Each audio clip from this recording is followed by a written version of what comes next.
प्यारे विद्यार्थियों, कैसे हैं आप सभी लोग। आशा है कि ठीक होंगे।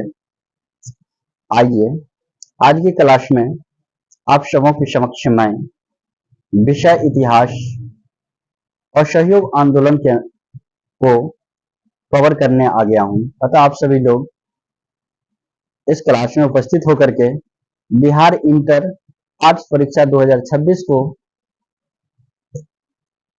26 के जितने भी प्रश्न बनते हैं उन सभी को कवर करने की कोशिश कीजिएगा।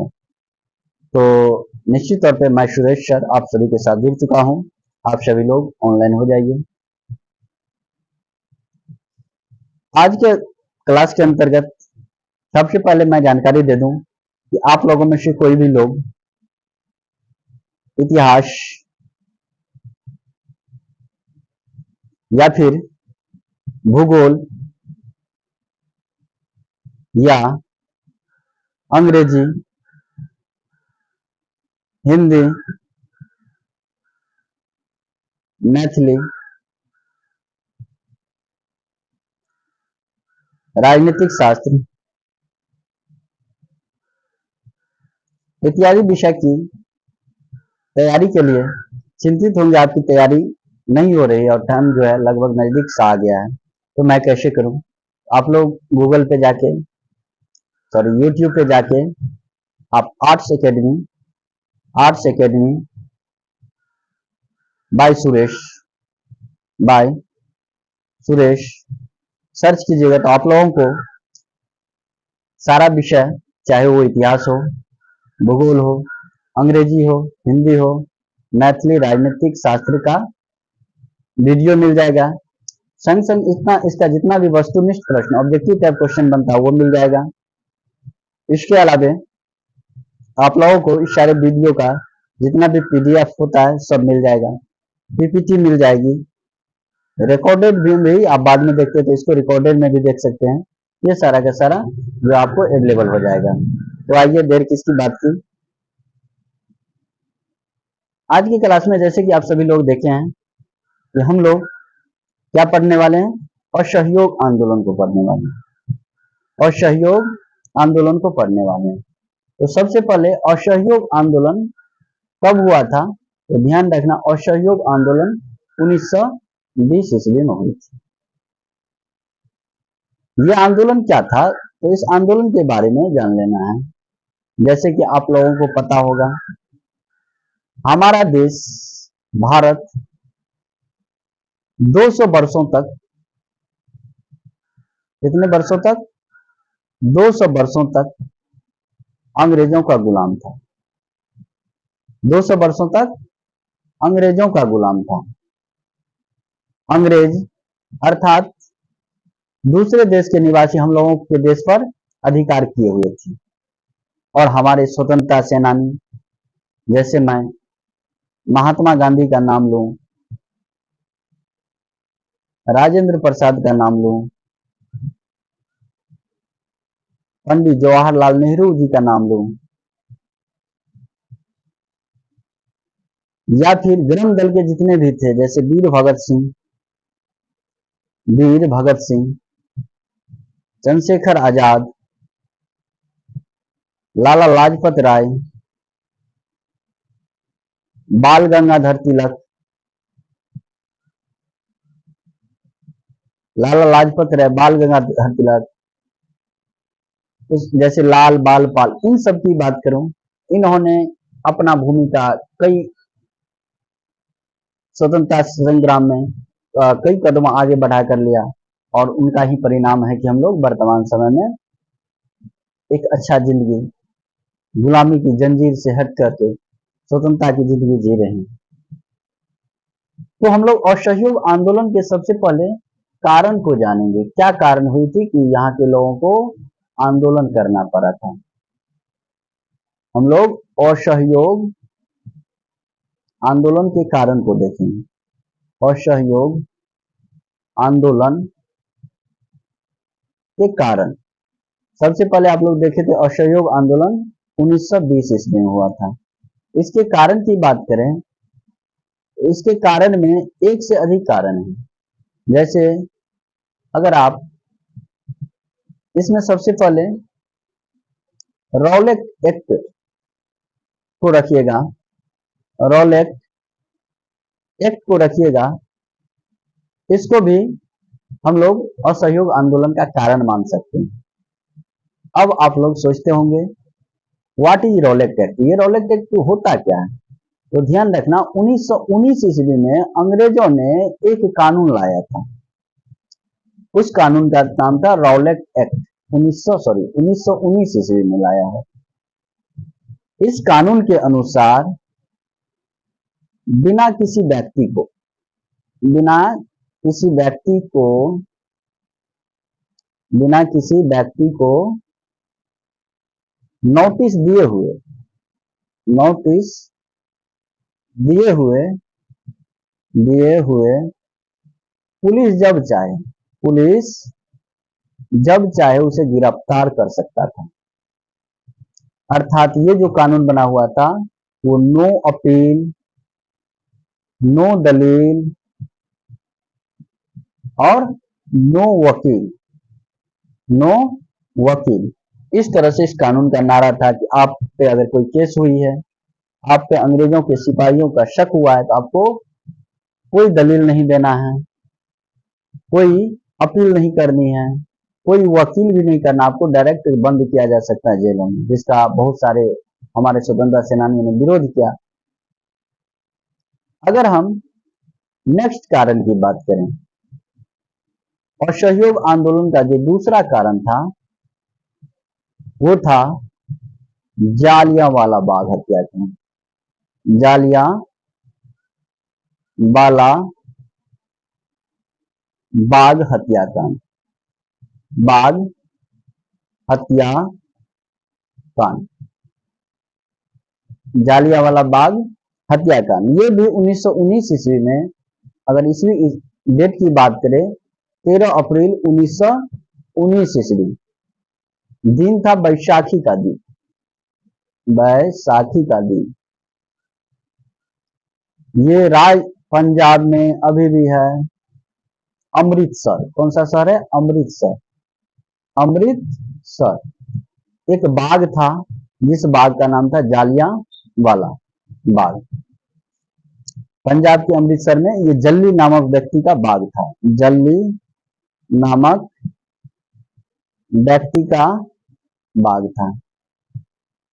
यहां पर जालियांवाला बाग में हजारों की संख्या में लोग एकत्रित होकर के अपना सभा कर रहे थे, लेकिन अंग्रेजों ने 1919 ईस्वी में इन लोगों पे अंधाधुंध गोलियां चला दी, जिस कारण ये बाग जो हत्याकांड की श्रेणी में आ गया और यहाँ पर निहत्थे भारतीयों में से बहुत सारे लोगों का मौत हो गया था।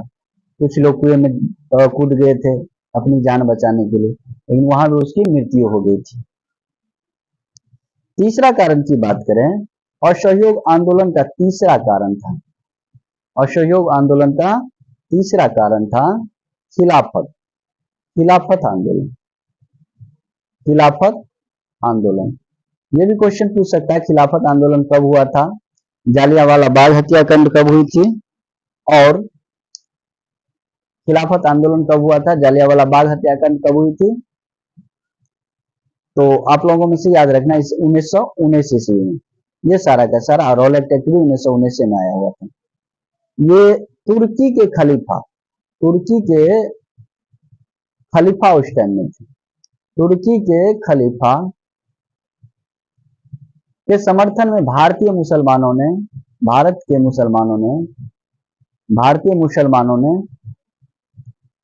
विद्रोह किया था। इसका रीजन ये था तो अंग्रेज ने वहां के खलीफा को हटाने का प्रयास किया था, तो इन लोगों ने विद्रोह कर दिया। तब जाकर के 1920 ईस्वी में क्या हुआ, 20 ईस्वी में जो है असहयोग आंदोलन हुआ। असहयोग आंदोलन शुरू करने से पहले तिलक फंड की घोषणा हुई, तिलक फंड जो है रखा गया। अगर पूछ दे असहयोग आंदोलन का नेतृत्व कौन कर रहा था, तो ध्यान रखना महात्मा गांधी इसका नेतृत्व। अगर आपसे पूछ दे तिलक फंड की स्थापना किस आंदोलन के समय हुई, तिलक फंड तो ध्यान रखना 1920 ईस्वी में हुई। उसके बाद इसके परिणाम क्या हुए, असहयोग आंदोलन के परिणाम क्या हुए, तो ध्यान रखना है 5 फरवरी 1922 ईस्वी, 5 फरवरी 1922 ईस्वी को उत्तर प्रदेश, हम लोग बिहार राज्य में रहते हैं, उत्तर प्रदेश के एक स्थान था, एक जगह था, उस जगह का नाम था, एक स्थान था चौरा चौरी, चौरा चौरी,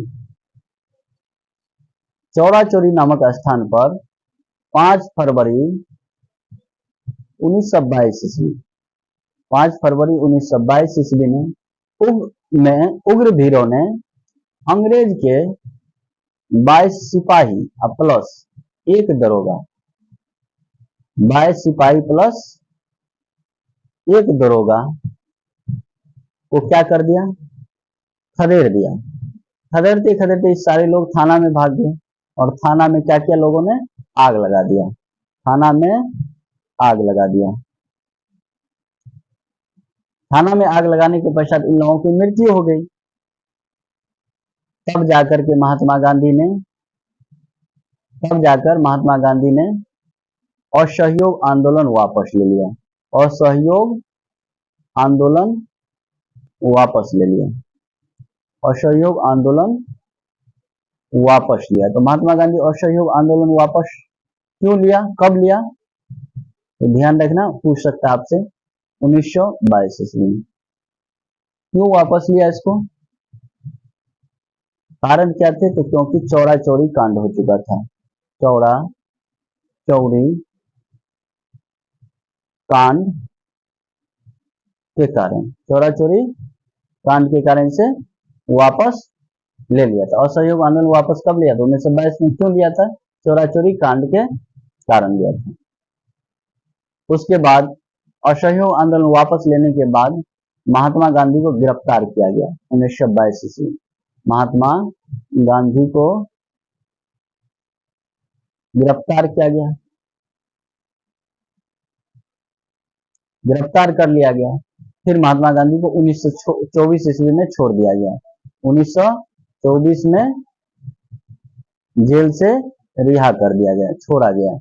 इन सब बातों को आप याद रखिएगा और आपसे पूछ दिया जाए असहयोग आंदोलन से आप क्या समझते हैं, तो यहां से शुरू कीजिएगा कि असहयोग आंदोलन अर्थात अंग्रेजों के विरुद्ध भारतीय क्रांतिकारियों ने 1920 ईस्वी में एक आंदोलन छेड़ा जिसे उन्हें असहयोग आंदोलन कहते हैं। असहयोग आंदोलन के निम्नलिखित 3 प्रमुख कारण थे। पहला कारण था रॉलेट एक्ट। उसके बाद पहला कारण था रॉलेट एक्ट, इसका चर्चा कर दीजिएगा।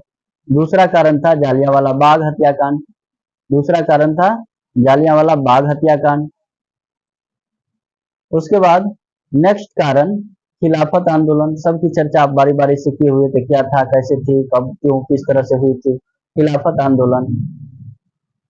और अंत में इसके जो है नेतृत्व करता थे महात्मा गांधी, महात्मा गांधी नेतृत्व कर रहे थे। इसके क्या परिणाम हुए कि 5 फरवरी 1922 को उत्तर प्रदेश के एक जगह था, स्थान था, चौरा चौरी नामक स्थान था। चौरा चौरी में 5 फरवरी 1922 को 22 दरोगा सहित 22 सिपाही सहित एक दरोगा को थाने में आग लगा, जिससे उन लोगों की मृत्यु हो गई। मृत्यु के पश्चात क्या हुआ कि जो है महात्मा गांधी को वापस मतलब जो है ये आंदोलन वापस लेना पड़ा। कब, 1922 में, क्यों, चौरा चौरी कांड के कारण। इसके बाद महात्मा गांधी गिरफ्तार कर दिया गया 1922 ईस्वी में, और 1924 ईस्वी में फिर उसे छोड़ा गया। ये सारे बातें आप लिख सकते हैं। तो ऑब्जेक्टिव टाइप के अलावा आपका सब्जेक्टिव टाइप भी क्वेश्चन यहाँ से बन सकता है और सब्जेक्टिव क्वेश्चन भी लिख सकते हैं। ऐसा नहीं कि रटना है, चीजों को समझ लेना, माइंड में कुछ बातें रखना, फिर अपने हिसाब से उसको लिखना। फिर भी आप अगर इस तरह से चिंतित हो कैसे होगा, लिख के दीजिए। आप लोगों का इसका पीपीटी पीडीएफ टाइप करके मिल जाएगा, आप लोग निश्चित तौर पर पीपीटी के माध्यम से इसे याद कर सकते हैं, इसका नोट्स खरीद के। और फिर से आइए मैं यहाँ पर बता रहा हूँ कि आप लोगों में से बिहार बोर्ड 2026 की कोई तैयारी करते होंगे, बिहार बिहार इंटर परीक्षा 2026 की तैयारी करते होंगे, तो निश्चित तौर पे आप मेरे साथ जुड़ सकते हैं। और आप सभी को 2026 के लिए, इंटर परीक्षा 2026 के लिए आपको जो है इतिहास विषय, जिसको इंग्लिश में हिस्ट्री कहा जाता है, भूगोल विषय, जिसको हम लोग इंग्लिश में ज्योग्राफी कहेंगे, उसके बाद राजनीतिक विज्ञान या राजनीतिक शास्त्र, जिसको हम लोग पॉलिटिकल साइंस कहेंगे, उसके बाद अर्थशास्त्र अर्थशास्त्र जिसको इकोनॉमिक्स कहा जाता है, उसके बाद हिंदी हिंदी मैथिली, इंग्लिश इंग्लिश उसके बाद होम साइंस, मतलब इन सब विषय लगभग सभी विषय के यहाँ मेरे यहाँ तैयारी करवाई जाती है। तो आप कुछ पूछना चाहते हो कमेंट के बॉक्स के माध्यम से, आप सभी लोग कमेंट करके पूछ सकते हैं, इस क्लास की जानकारी ले सकते हैं। सभी दिन ये क्लास लैब माध्यम से चलती है, अगर बाद में देखेंगे आप तो रिकॉर्ड के माध्यम से देख सकते हैं। और पीपीटी से संबंधित या पीडीएफ से संबंधित कोई भी बात की जानकारी चाहिए या क्लास से संबंधित कोई भी बात की जानकारी चाहिए, तो आप निश्चित तौर पर कमेंट के माध्यम से पूछ सकते हैं। तो मैं सुरेश कुमार आप सभी से इस क्लास से विदा लेता हूँ, मिलता हूँ नेक्स्ट क्लास में। चलिए, आप इस वीडियो में, इस क्लास में मैं इतना ही रखूंगा। That's all in this class. Thank you.